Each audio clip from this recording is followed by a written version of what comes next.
Travels with Blessed and Vincent.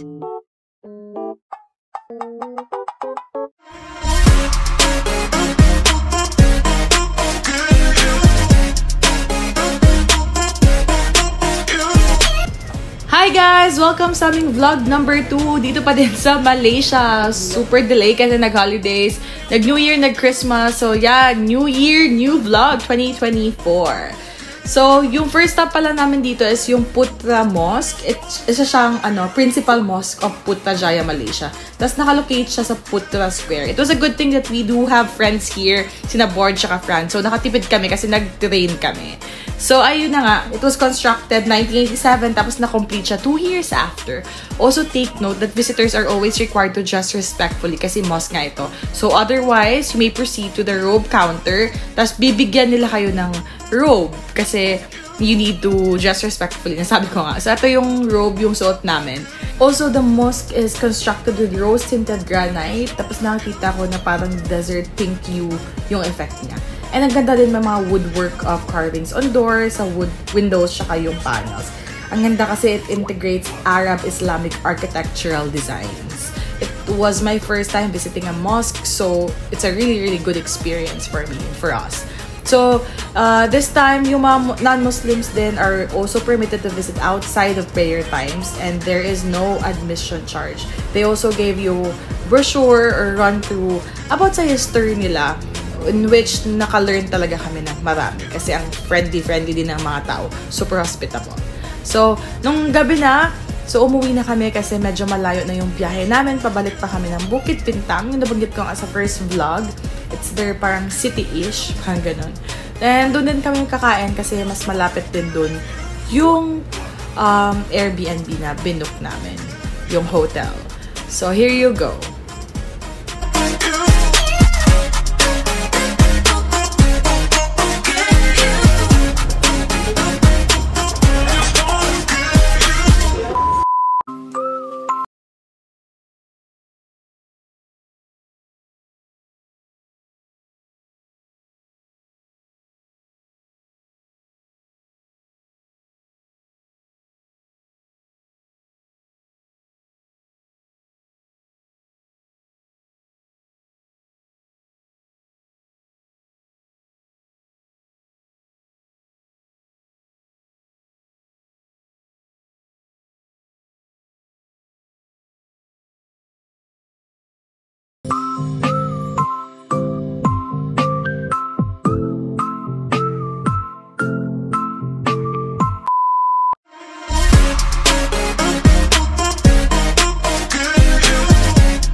So, ayun na nga, nag-separate ways na kami ng mga friends namin pagkatapos namin mag-dinner sa Lot 8. Sa mall siya, sa Bukit Bintang.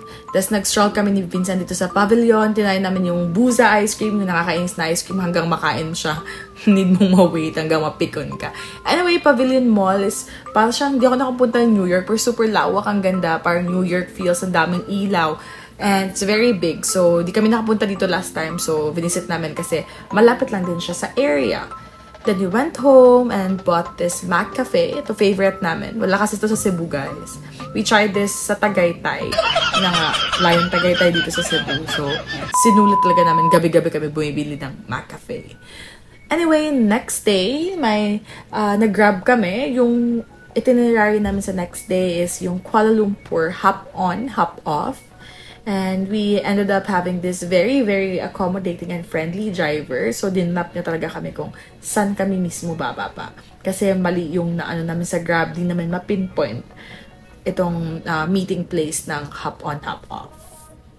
Anyway, dito yung napili namin. Dalawang ruta yung andito. Yung city tour or yung garden tour. Green yung garden, tapos yung city is red. So, dito na namin siya nabili, worth 723 pesos kasi non-Malaysian passport holder kami ni Vincent. So, times 2 na lang.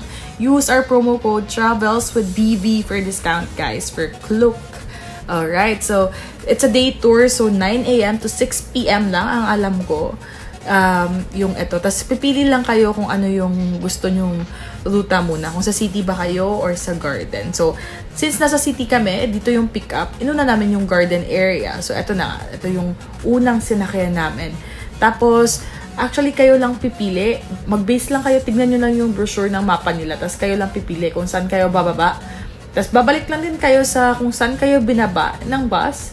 Is pipick up naman kayo sa next na hop-on, hop-off na bus. Violet bus na magpipick up sa inyo.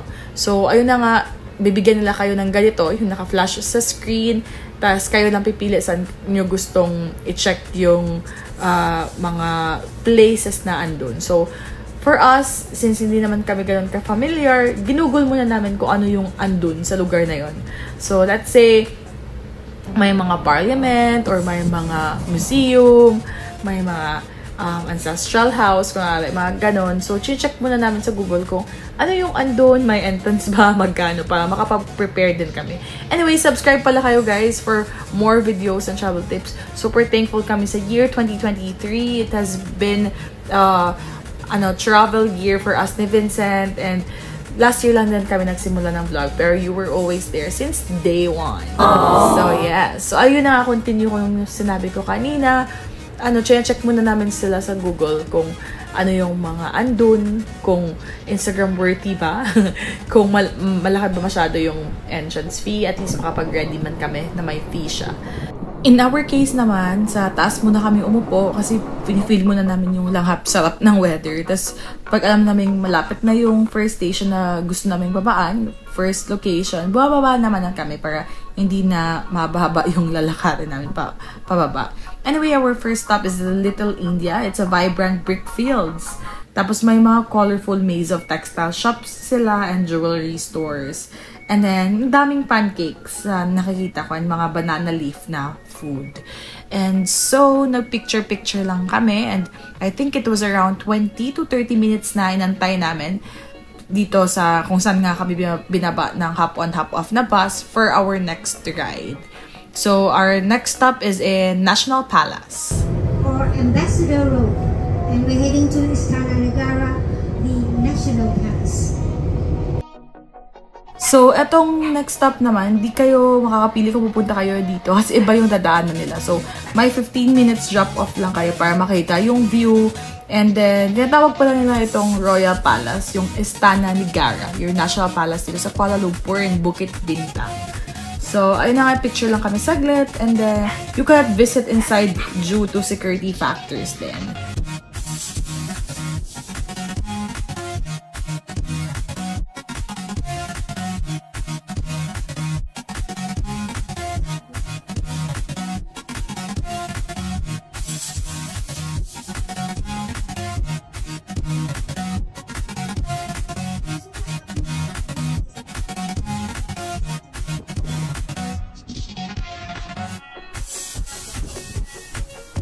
Also, the interchange station for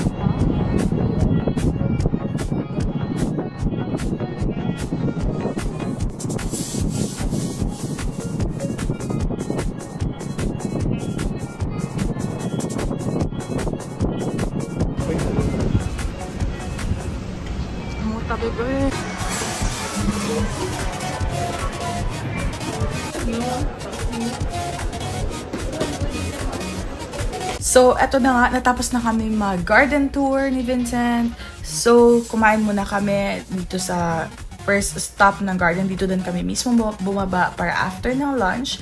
Babalik kami dun sa hop-on, hop-off for the city tour na naman. And then, short context lang, gustong-gusto ni Vincent ng mga crepe. So, nag-search kami via Google kung ano yung best crepe nila dito sa loob ng mall. So, it was a good thing we saw this Marion store. And you could order two. Yung first na in-order namin is special strawberry chocolate na crepe. Tapos, cold siya. So, pag special, ibig sabihin may whipped cream. So, yun na nga yung white. So, ang sarap, worth it. Tapos, sinanay din namin yung isang bestseller nila na hot, which is, eto na nga, yung fina-fry mismo na strawberry, chocolate, banana. So, yeah, super sarap. And yung price range nila, nag-range na mga 9 RM to 13 RM. So, do the math, times nyo lang 12 Philippine peso. So, super sulit.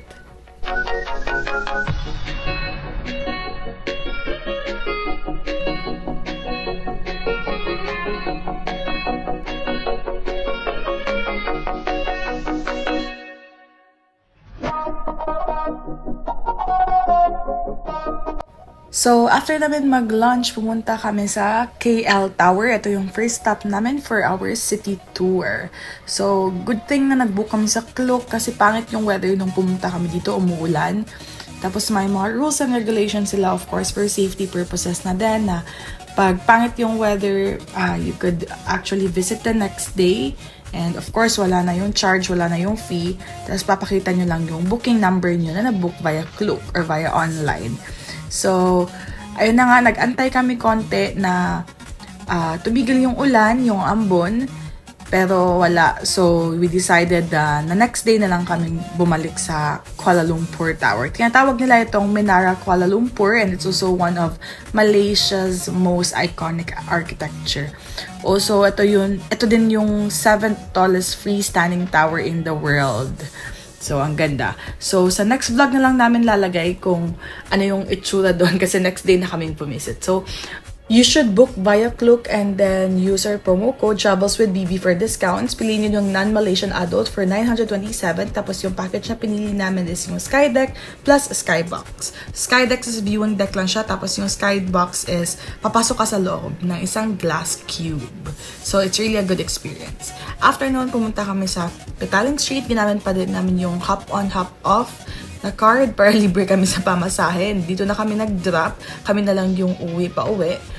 And so, malapit lang din yung Central Market, which is parang Changi nga lang siya, Chinatown-ish, dito sa Malaysia. So, tinry namin kasi madaming murang bilihin and most likely for pasalubong na din for Christmas since October kaming bumivisit dito. And then, eto na nga, dito na lang din kami naghanap for dinner. At the same time, may plano pa din naman kami bumalik sa Bukit Bintang. So, snacks nga lang for the meantime. So, here you go.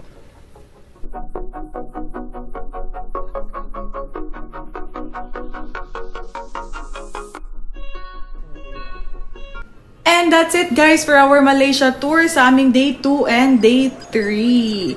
Thank you for subscribing. Like and subscribe for more videos.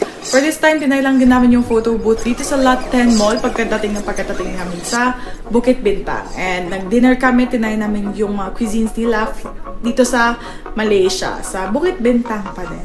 For our next vlog sa aming day 4, our last day, panoorin nyo para makita nyo anong loob ng KL Tower, kung saan namin siya na-purchase, and really super worth it kasi makakita nyo yung mga breathtaking views, mga city views ng Kuala Lumpur, Malaysia.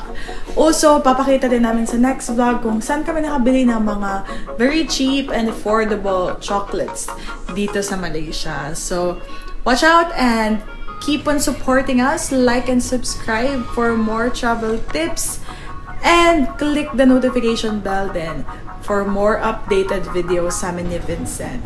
Also, don't forget to use our Klook promo code for discount. Travels with BV. Bye-bye!